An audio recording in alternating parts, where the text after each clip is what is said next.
We raise the roof all day, every day.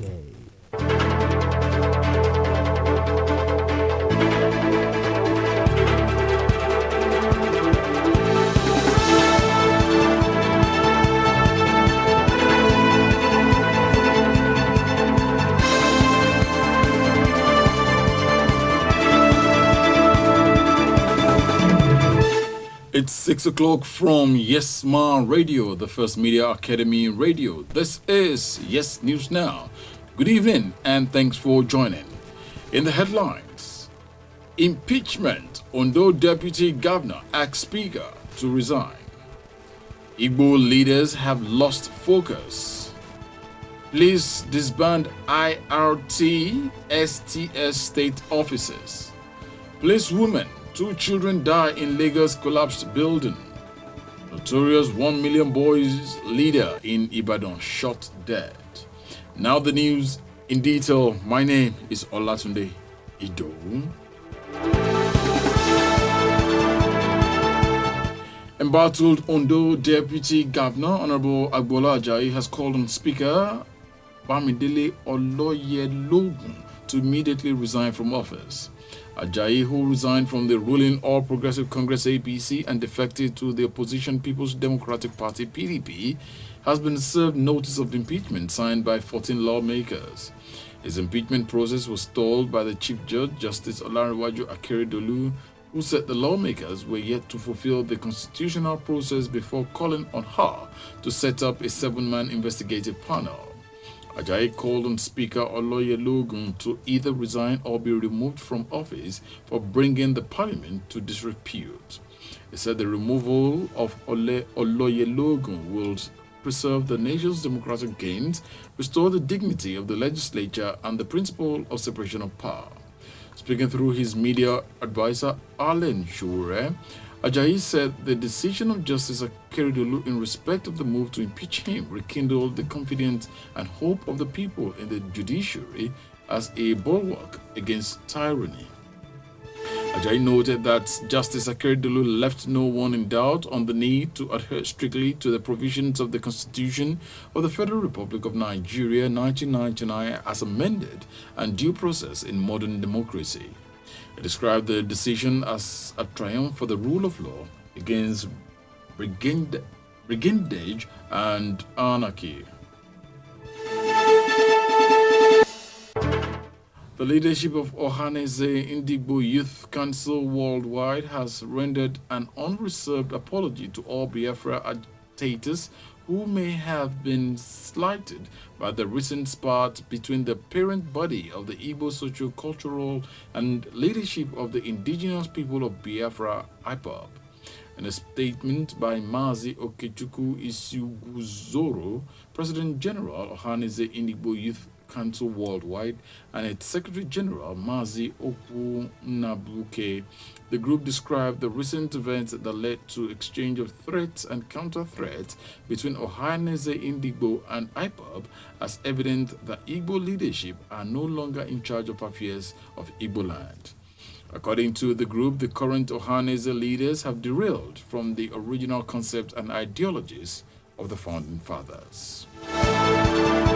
The police at the weekend disbanded all satellite offices and bases of the Intelligence Response Squad (IRT) and Special Tactical Squad (STS). The directive followed moves by the force headquarters to reposition the police and ensure accountability as well as due process. Report gathered that the IRT and STS were recently integrated into the Force Intelligence Bureau (FIB), headed by Ibrahim Lamode, to improve efficiency and ensure optimal operational discipline.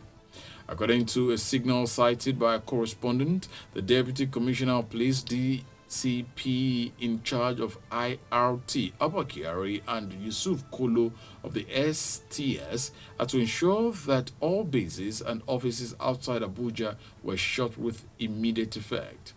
It was learned that the disbanded offices were ordered to submit all firearms in their possession to Central Armory, all suspects in their custody transferred to the State Command to the State Command Special Anti-Robbery Squad (SARS), while cases already charged to court, but the investigation not concluded, being moved to State Criminal Investigation Department (SCID).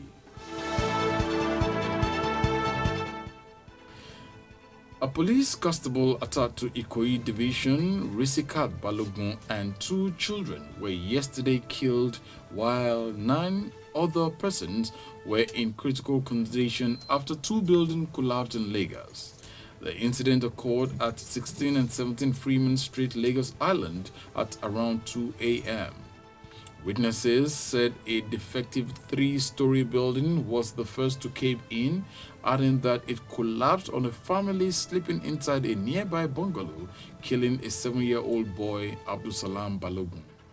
While some of the occupants, including a pregnant woman, were rescued before emergency workers arrived at the scene, it was gathered that the unnamed policewoman and a 3-year-old boy identified as Paul were later brought out dead.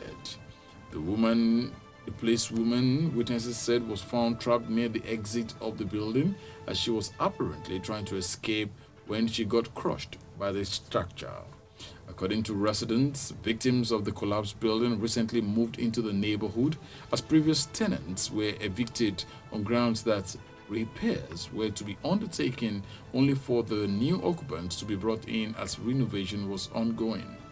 An eyewitness, Risikat Okwe, said she heard people shouting around 2 a.m. and when she came out to check what was going on, she saw the building coming down. The acting chairman of the All Progressive Congress (APC) in Rivers State, Igor Aguma, have accused a splinter group led by Sokonte Davis of leading a rebellion against President Muhammadu Buhari and the National Caretaker Committee of the party, led by Yobe Governor Mai Bala Buni. Aguma, in a statement in Port Harcourt, said the actions of Davis and his group, including their decision to continue pursuing a litigation against the party, were divisive and against the directives of Buhari and the National CTC. But Davis denied Aguma's allegations, maintaining he was the one who breached the presidential directive by rushing to the court to institute a contempt proceeding against him and others immediately after the meeting of the National Executive Council (NEC) of the party. The Nigerian military has said fighter jets have destroyed bandits' camp in another massive bombardment of Queen Bana Forest in Zamfara. Scores of bandits were killed in the air interdiction conducted by the air component of the Operation Hadrin Daji. According to a statement by the coordinator, Defense Media Operations, Major General John Eneche, the Nigerian Air Force fighter jets and helicopter gunship were dispatched to attack the locations after intelligence report established that some structures hidden under dense forests were used as hideouts by Islamic State of West African Province, ISWAP fighters and bandits led by one of the criminals known as Dogo Gede. The attack aircraft took turns in engaging the targets, causing damage to some structures in the camp and neutralizing scores of the criminals.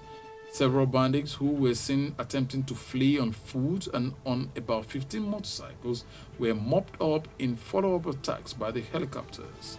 Sources later revealed that several of the bandits were neutralized and their motorbikes destroyed as a result of the airstrike. Meanwhile, the Chief of Air Staff, Air Marshal Sadiq Abubakar, has commended the air component of Operation Hadrin Daji for their professionalism and urged them to remain resolute in the conduct of airstrikes whilst continuing to provide close air support for ongoing ground operations in order to eradicate all armed bandits. An Ibadan notorious gang leader of the group 1 Million Boys, Ebila Abiola, has been murdered around Kudeti area at about noon today. It was gathered that there was a clash in the area in which security agencies responded to. Ebila's gang was suspected to have murdered another gang leader, Ekubemi, earlier in the year, and there had been fears of reprisal. When contacted, the State Police Public Relations Officer PP ROSP Olubenga Fadeyi said police operatives had been deployed to the area to maintain peace. He, however, said he was yet to get the full details of what happened or whether anybody was killed. The Complaint Response Unit of the Nigerian Police Force, headquarters Abuja, has kicked off investigation into the alleged killing of a businessman Adeyemi Ajayi by policemen in Ibadan, Oyo State. The Police Complaint Unit stated this in a response to a tweet on Twitter over the weekend. Recall that 32-year-old Ajayi was killed on Thursday in the Iwo Road area by policemen said to be attached to the area command Agodi Ibadan. Eyewitnesses stated that one of the three policemen said to be on patrol reportedly had a heated argument with Ajayi, who was on his way to his workplace in company with his cousin, identified as Kayode Atonda. The policeman, who was said to be drunk, allegedly shot at the businessman mistakenly.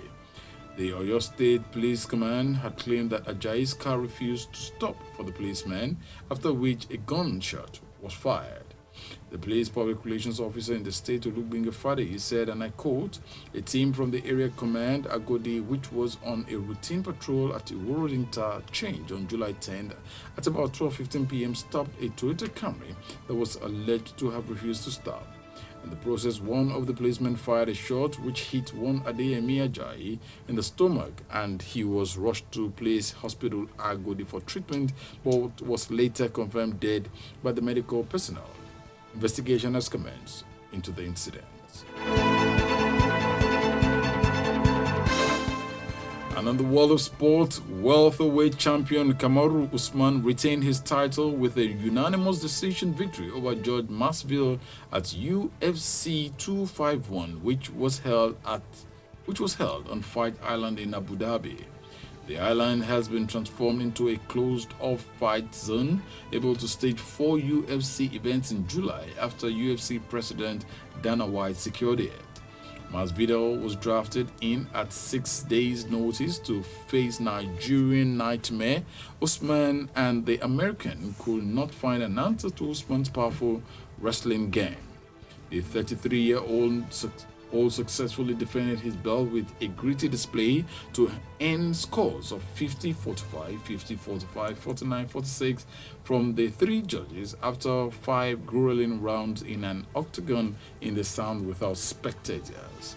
Authorities set up a safety zone including an arena, hotel, training facility, and a restaurant, which will only be open to fighters, coaches, UFC staff, and other event personnel.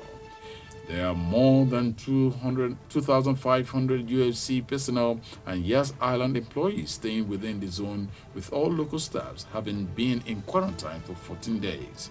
Usman should have been fighting Gilbert Burns in the first main event of the 4-event run, but the Brazilian tested positive for coronavirus, so Masvidal stepped in. And that'll be all on Yes News Now. But before I go, let me bring you a recap of the stories I brought you earlier. In the news, Ondo Deputy Governor asks Speaker to resign. Igbo leaders have lost focus. Police disband IRT, STS state officers. Police women, 2 children die in Lagos collapsed building. Notorious 1 million boys leader in Ibadan shot dead. And in the world of sports, welterweight champion Kamaru Usman defeats George Masvidal at Fight Island.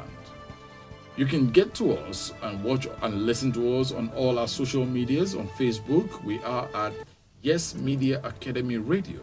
On YouTube is Yes Media Academy Radio. On Instagram at Yes Ma Radio. And on Twitter at Yes Ma Radio. Visit our website on www.yesmaradio.com. The news was produced and edited by Bankia Bello Arilewo and delivered by Olatunde Ido. Many thanks for listening. Good evening and thanks for listening.